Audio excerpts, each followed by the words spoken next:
Hi friends, இந்த பதிவில் நம்ம பத்ரிநாத் டெம்பிள் பற்றி பார்க்கலாம்.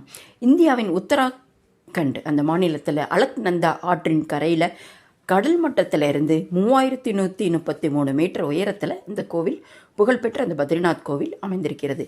இது வைஷ்ணவர்களின் 108 திவ்ய தேசங்களில் ஒன்று. விஷ்ணு பகவானின் 8 சுயம்பு வடிவ தலங்களில் ஒன்று இந்த கோவில். ஆன்மீக முக்கியத்துவம் வாய்ந்த ஒரு பழமையான ஆலயம்.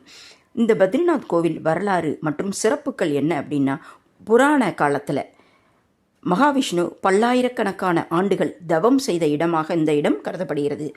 இங்கு லக்ஷ்மி தேவி விஷ்ணுவை வெயிலிலிருந்து காக்க பத்ரி, அதான் இலந்தை, அந்த மரமாக அவதரித்ததால் இந்த தலம் பத்ரி காக்ஷரம் அப்படிங்கிற ஒரு பெயராலும் அழைக்கப்படுகின்றது.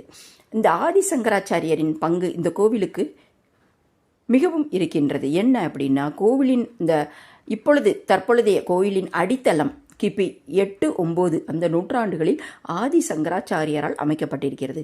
இவர் அலக்நந்தா நதியில் கண்டெடுக்கப்பட்ட அந்த விஷ்ணுவின் கருங்கல் சிலையை இங்கு பிரதிஷ்டை செய்தார்.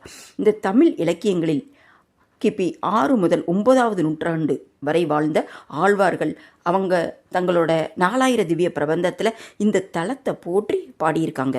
அப்புறம் அந்த கட்டிடக்கலை என்ன அப்படின்னா, இது இமயமலை பகுதியில் அமைந்துள்ள இந்த கோவிலின் கோபுரம் ஒரு பௌத்த விகாரையை போன்ற அந்த ஒரு அமைப்பு இந்த கோவில் இருக்கின்றது. கோபுரத்திற்கு பௌத்த விகாரம் அந்த அமைப்பில் கோபுரம் இருக்கிறது.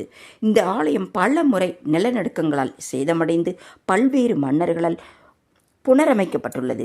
மற்றும் பஞ்சபத்ரி அப்படின்னு ஒரு பெயர் இருக்கிறது. பஞ்சபத்ரி அப்படின்னா 5 புனித விஷ்ணு கோயில்கள் மற்றும் சோட்டாச்சார்தம் அப்படிங்கிற அந்த யாத்திரையின் முதன்மையான தலமாக இந்த இடம் விளங்குகிறது. இந்த கோவில் நிர்வாகம் மற்றும் அனைத்து வழிபாட்டு முறைகளையும் நம்ம இந்த பகுதியிலிருந்து பார்க்கலாம்.